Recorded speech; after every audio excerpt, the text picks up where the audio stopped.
Hi friends, मैं Shiv sir एक बार फिर से आप लोग का बहुत बहुत स्वागत करता हूँ अपने YouTube channel gain knowledge technical में। फ्रेंड्स, जैसा कि आपको पता है कि अभी चल रही है, आपको आने वाली है सीबीटी का एग्ज़ाम। तो सीबीटी का जो एग्ज़ाम होगा सेशन आपका 20-22 सेशन फर्स्ट ईयर और 19-21 सेशन सेकेंड ईयर के लिए। तो उसमें पेपर 1 ट्रेड थ्योरी फिटर से जो प्रश्न पूछे जाते हैं तो उन्हीं का मैं तैयारी करा रहा हूं आपको कि किस प्रकार के प्रश्न आते हैं। ये क्वेश्चन जो आपको मैं बता रहा हूं 110% आपको जो है पूछे जाते हैं, वैसे ही सेलेक्टेड क्वेश्चन को मैं लेकर के आता हूं। तो चलिए आते हैं अपने टॉपिक पे। और अपने टॉपिक पे आने से पहले एक बार फिर से आप लोगों से आग्रह करता हूं कि अगर अभी तक आप लोगों ने हमारे यूट्यूब चैनल को सब्सक्राइब नहीं किया है तो जल्द से जल्द सब्सक्राइब कर लें, क्योंकि अगर आप सब्सक्राइब कर लेते हैं तो जो भी वीडियो मैं डालूंगा या नोटिफिकेशन डालूंगा तो वो आप तक सबसे पहले पहुंचेगा और इसको आपका लाभ मिल सकेगा। अगर आप नए भी हैं तो भी आप सब्सक्राइब कर लीजिए ताकि आपको किसी प्रकार का कोई प्रॉब्लम क्रिएट ना हो। चलिए आते हैं अपने टॉपिक पे। हमने जो आपको चैप्टर शुरू किया है वो सेकेंड चैप्टर है मार्किंग और मार्किंग टूल्स का। तो उसमें मैं आपको बताने जा रहा हूं। तो देखिए, marking and marking tools chapter से जो ऑब्जेक्टिव बन रहे हैं उन्हीं को मैं आज सॉल्व करा रहा हूं। तो चलिए देखते हैं। आपके स्क्रीन पर ये पहला प्रश्न है। प्रश्न है कि बड़े वृत्तों की लेइंग आउट के लिए किस टूल का प्रयोग करते हैं। अगर आपको मान लीजिए कि बड़ा वृत्त बनाना है, लार्ज जो है वृत्त अगर बनाना है, लार्ज सर्किल बनाने के लिए, तो आप कौन सा टूल का उपयोग कीजिएगा। ऑप्शन आपके हैं का ट्रेमल, खा डिवाइडर, गा जेनिक कैलिपर, घ स्क्राइबर। तो इसमें जो करेक्ट और सही आंसर है वह है आपका ऑप्शन नंबर का ट्रेमल। आपको जहां भी बड़े वृत्त बनाना होता है वहां पे हम ट्रेमल का उपयोग करते हैं। तो मेरा का आपका कही सही और करेक्ट आंसर है। चलिए बढ़ते हैं आगे, देखते हैं। दूसरा प्रश्न आपके स्क्रीन पर इस प्रकार है। प्रश्न, किसी लुहार द्वारा प्रयोग में लाए जाने वाले पैटर्न्स और गर्म जॉबों की मार्किंग व मेजरिंग के लिए किस प्रकार के रूल का प्रयोग करते हैं। ऑप्शन है आपका का नैरो रूल, खा श्रिंक रूल, ग हुक रूल, घ शॉर्ट रूल। तो आपको पता होना चाहिए कि आपको ब्लैक स्मिथी जो है, जहां लोहार गर्म जॉब को वहां पे मापने के लिए जो रूल यूज करता है वो हमारा श्रिंक रूल रहता है, इसलिए आपको याद रखना है। तो ऑप्शन नंबर ख आपका करेक्ट और सही आंसर है, ख। आगे बढ़ते हैं। अगला प्रश्न। अगला प्रश्न है कि वी ब्लॉक का प्रयोग गोल बार्स को पकड़ने के लिए किया जाता है। इस पर एक वी ग्रुप होता है जिसका कोण होता है। प्रश्न आपका कह रहा है कि वी ब्लॉक का जो प्रयोग है वो गोल बार्स को पकड़ने के लिए करते हैं, मतलब राउंड जॉब है उसको हम क्लैम्प करने के लिए करते हैं। इस पर एक ग्रुप बना होता है, देखिएगा आपको वी ब्लॉक में एक वी टाइप का ग्रुप बना होता है। तो पूछ रहा है कि उसका एंगल कितना होगा। ऑप्शन आपके क 30 डिग्री, ख 60 डिग्री, ग 90 डिग्री, घ 120 डिग्री। तो यहाँ पे आपका करेक्ट और सही आंसर है ऑप्शन नंबर ग 90 डिग्री, इसलिए ग आपका करेक्ट और सही आंसर है। चलिए आगे बढ़ते हैं। अगला प्रश्न। अगला प्रश्न है कि स्क्राइबर के पॉइंट का कौन होता है। अब आप जानिए कि स्क्राइबर होता क्या है। तो स्क्राइबर जो हमारा है ये हमारा मार्किंग टूल है। ये हम लाइन खींचने के लिए, जॉब के ऊपर लाइन खींचने के लिए इसका उपयोग करते हैं। और इसका जो एंगल होता है वो 12 से 15 डिग्री होता है। आपके ऑप्शन भी दिए गए हैं, का में 30 डिग्री, ख 60 डिग्री, ग 5 से 10 डिग्री, घ 12 से 15 डिग्री। तो ऑप्शन नंबर आपका घ करेक्ट और सही आंसर है। चलिए टिक मार दिया। अगला प्रश्न। अगला प्रश्न आपके स्क्रीन पर है। सेंटर पंच के पॉइंट का कौन होता है। तो सेंटर पंच के पॉइंट का जो कोण होता है वो 90 डिग्री होता है। आपका ऑप्शन है का 30 डिग्री, ख 60 डिग्री, ग 90 डिग्री, घ 120 डिग्री। तो आंसर तो मैंने पहले ही आपको बता दिया, ऑप्शन नंबर ग 90 डिग्री। तो ग हमारा सही आंसर है। अगर आप चैनल पर नए हैं तो चैनल को जरूर सब्सक्राइब कर लीजिए ताकि इस तरह के प्रश्न आपको हम लाते रहें और आपका जो सीवीटी में परफॉर्मेंस हो वो बढ़िया हो। चलिए अगला प्रश्न है, मार्किंग के दौरान निम्नलिखित में से किसके द्वारा रेफरेंस सरफेस उपलब्ध होती है। सबसे पहले समझ लीजिए कि रेफरेंस सरफेस का मतलब क्या हुआ। रेफरेंस, जैसे हम लोग किसी के पास जाते तो कहते हैं ना कि आपका रेफरेंस कौन है, मतलब किसके जरिए से आए हैं। तो वही यह कह रहा है कि जब हम मार्किंग करते हैं तो मार्किंग के दौरान किसके द्वारा जो है रेफरेंस सरफेस उपलब्ध होती है। ऑप्शन का है जॉब की ड्राइंग, ख है वर्कपीस, ग मार्किंग ऑफ टेबल की सरफेस, घ सरफेस गेज। तो आपका करेक्ट और सही आंसर है ऑप्शन नंबर ग, मार्किंग ऑफ टेबल की जो सरफेस होती है वही हमारा रेफरेंस सरफेस प्रदान करती है। तो चलिए, हमारा गा सही और करेक्ट आंसर था, इसको मैंने टिक मार लिया।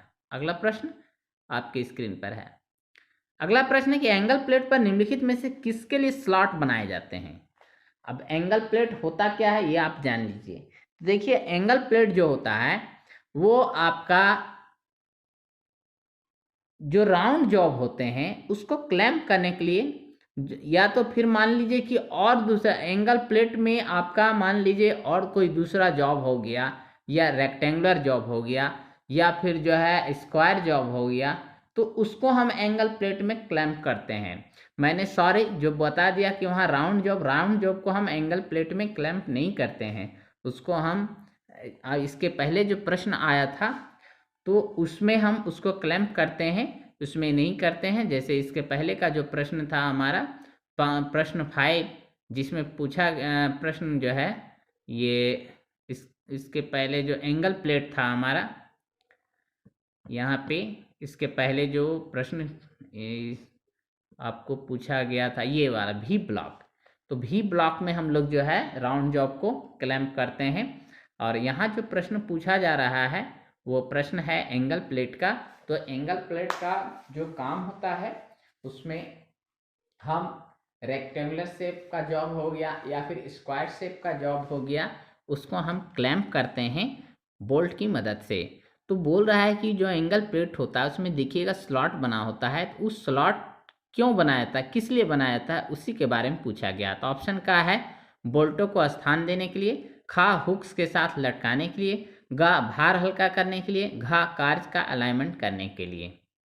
तो एंगल प्लेट पर जो स्लॉट बने होते हैं वो सिर्फ बोल्ट को स्थान देने के लिए, क्योंकि बोल्ट की मदद से ही हम उसको टाइट करते हैं। तो ऑप्शन नंबर मेरा जो है का करेक्ट और सही आंसर है। चलिए, का को मैंने टिक मार दिया। आगे बढ़ते हैं अगला प्रश्न।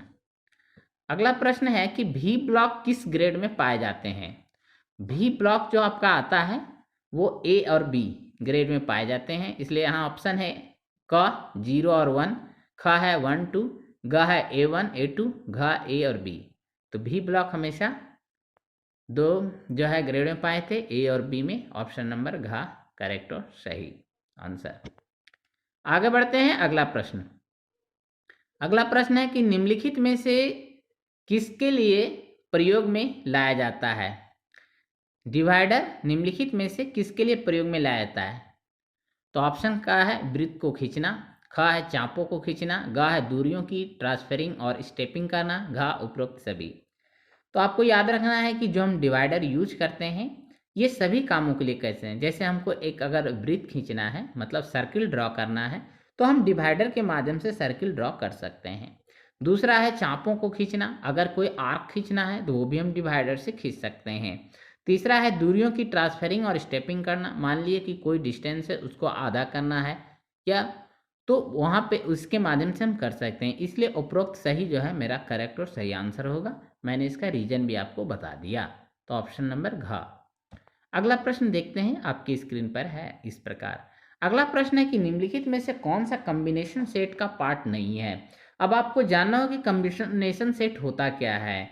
तो देखिए, कॉम्बिनेशन सेट जो आप देखते हैं, कॉम्बिनेशन सेट का उपयोग होता है आपको कि हम उसमें दो तरह से हम फ्लैटनेस भी चेक कर सकते हैं, दूसरा है कि डिग्री भी चेक कर सकते हैं हम उसमें, है ना। और तीसरा जो है हम जो है उसमें देखिएगा अलग अलग चीज़ लगे रहते हैं, उसमें हम एंगल को भी चेक कर सकते हैं। तो इसमें कह रहा है कि कॉम्बिनेशन सेट का पार्ट कौन सा नहीं है। क तो स्टॉक, ख प्रोटेक्टर हेड, ग स्क्वायर हेड, घ सेंटर हेड। तो तो देखिएगा कॉम्बिनेशन सेट में आपका प्रोटेक्टर हेड लगे होते हैं, स्क्वायर हेड भी होते हैं और सेंटर हेड भी होते हैं।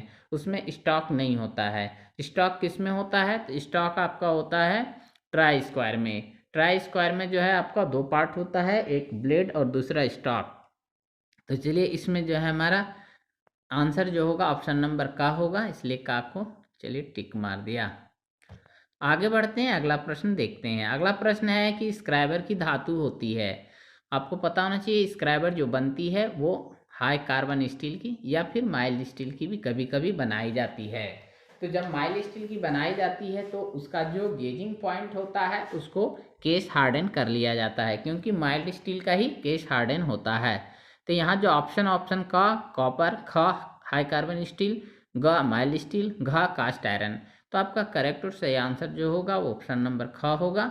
ये हमारा करेक्ट और सही आंसर है। चलते बढ़ते हैं आगे और अगला प्रश्न देखते हैं। अगला प्रश्न आपके स्क्रीन पर है। अगला प्रश्न है कि यूनिवर्सल सरफेस गेज के निम्नलिखित में से कौन सा पार्ट के डेटम एज के साथ साथ समानांतर लाइनें खींचने में सहायक होती है? क फाइन एडजस्टिंग स्क्रू, ग गाइड पिने, ग बेस, घ रॉकर आर्म। तो देखिए आपको याद रखना है कि पैरेलल लाइन खींचने के लिए यूनिवर्सल सरफेस गेज में गाइड पिन होती हैं, उनकी मदद ली जाती हैं। इसलिए ऑप्शन नंबर हमारा जो है खास करेक्ट और सही आंसर है। चलिए आगे बढ़ते हैं। यहाँ पे मैं आपको सब्जेक्टिव के साथ साथ ऑब्जेक्टिव भी करा रहा हूँ, उसके बारे में मैं डिटेल्स में बता भी रहा हूँ ताकि आपको दिक्कत ना हो। और अगर आपको वीडियो अच्छा लगता हो तो आप जो है हमको कमेंट्स करके ज़रूर बता सकते हैं, कमेंट्स बॉक्स में जा करके।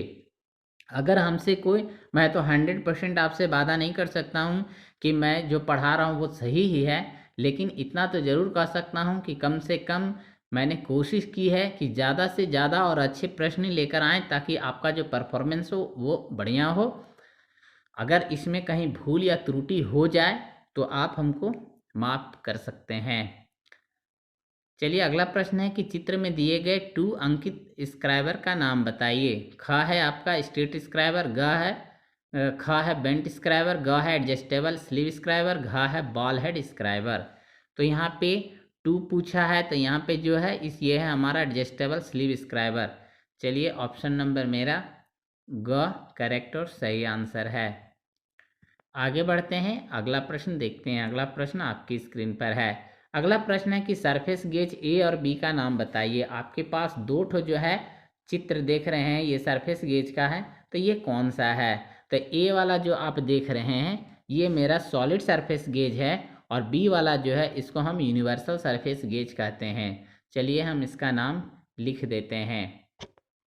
तो ये जो हमारा है इसको हम सॉलिड, ये मेरा सॉलिड आपको सॉलिड सरफेस गेज है, इसको हम सरफेस गेज कहते हैं।